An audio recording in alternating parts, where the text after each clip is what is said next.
Crowdfunding is an awesome idea in theory. Companies pitching their ideas and people actually throwing money their way to make their dreams come true. Every so often, however, you get a campaign that just doesn't go according to plan. According to BBC News, the crowdfunded ZX Vega Plus handheld games console is currently under the threat of debt collectors if the creators cannot meet project deadlines. For those unfamiliar, the ZX Vega Plus was pitched as a handheld version of the classic ZX Spectrum computer and promises to come preloaded with 1,000 games. The company behind the project, Retro Computers, took to the crowdfunding site IndieGoGo to raise funds for its development. Funding for the project was successful, and Retro Computers raised a little over £500,000 from more than 4,700 people. However, the project has been through numerous delays over the years, and backers still haven't received their consoles. Many backers were angry about not receiving their systems on time, and they demanded refunds from Retro Computers, who apparently failed to meet those requests.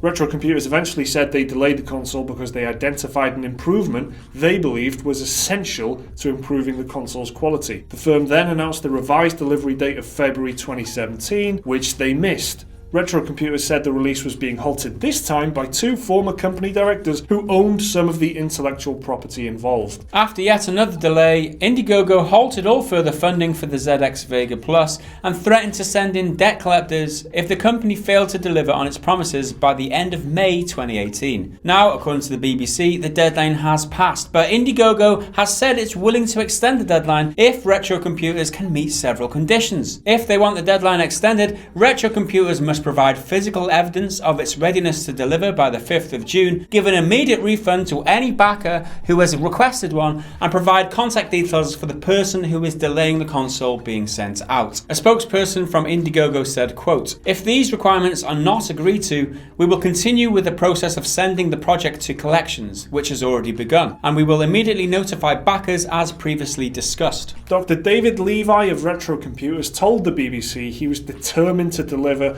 and the company issued a statement saying they intend to ship the first consoles by the 15th of June. However, it's also worth mentioning that IndieGoGo disclosed that Retro Computers have suggested the console would not come loaded with the 1,000 games as originally promised. This is a report on the BBC News Tech website, and they kind of point out on that website that this could be the highest kind of crowdfunding failure there's ever been because of the severity of sending in debt collectors and stuff like that, I suppose. Yeah. I've certainly not heard of that before. No, definitely not. You know, and just to recover people's backing money, I guess that's what they want to do. It has been a long time coming, this, and the fact now that there's reports that these preloaded 1,000 games that this thing is supposed to have might not be included. I mean, it's just another problem. It does tend to happen on crowdfunding stories like this. You see that one problem always is followed by another, and it just kind of snowballs into this disaster, which this kind of looks like at the moment, and it's going to be really fascinating to see how it pans out. Yeah, this is years in the making now. It's overshot its original promise release date by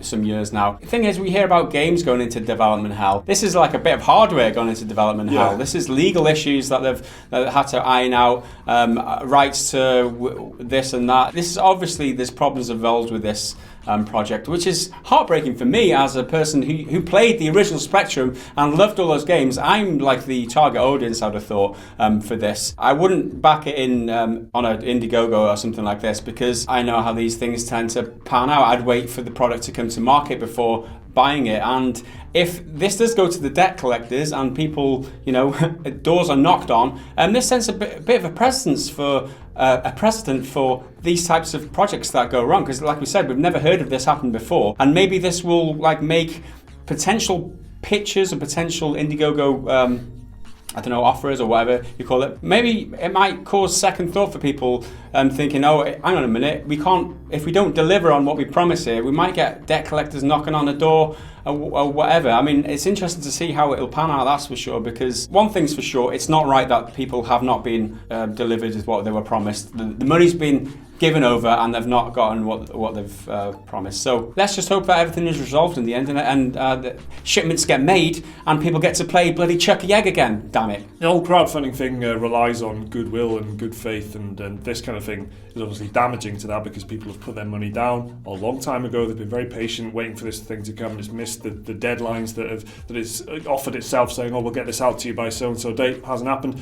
So this is damaging to the whole crowdfunding scene, which is probably why IndieGoGo have been pretty aggressive in protecting the people who have backed it, because they need to get their money back. They need to get refunds to the people who have asked for refunds. They need to make sure that everything is above board and it seems like it's under control. If one high-profile thing like this gets out, then it just has a ripple effect across the whole thing. Not even just on IndieGoGo, but on other platforms as well, because that's what it relies on, like good faith and what have you. This was actually supported by Sir Clive Sinclair, the actual creator of the original ZX Spectrum console. So it had that like pedigree attached to it. It's got the name, the ZX is part of the name and everything, so it seems very official and very legitimate. The fact that it's failed, it undermines all of that good faith and all that goodwill that it had built up beforehand. So that's why it's going to be very difficult for IndieGoGo to make sure this all settles down nicely and everyone is happy at the end of it, and people who still want the consoles get it, and the people who want refunds get their refunds, because the ripple effects could be huge. I just can't wait to play Jet Set Willy. That's not a game, that's just a game I play. I was born in 1990, so... Those who know what I'm talking about.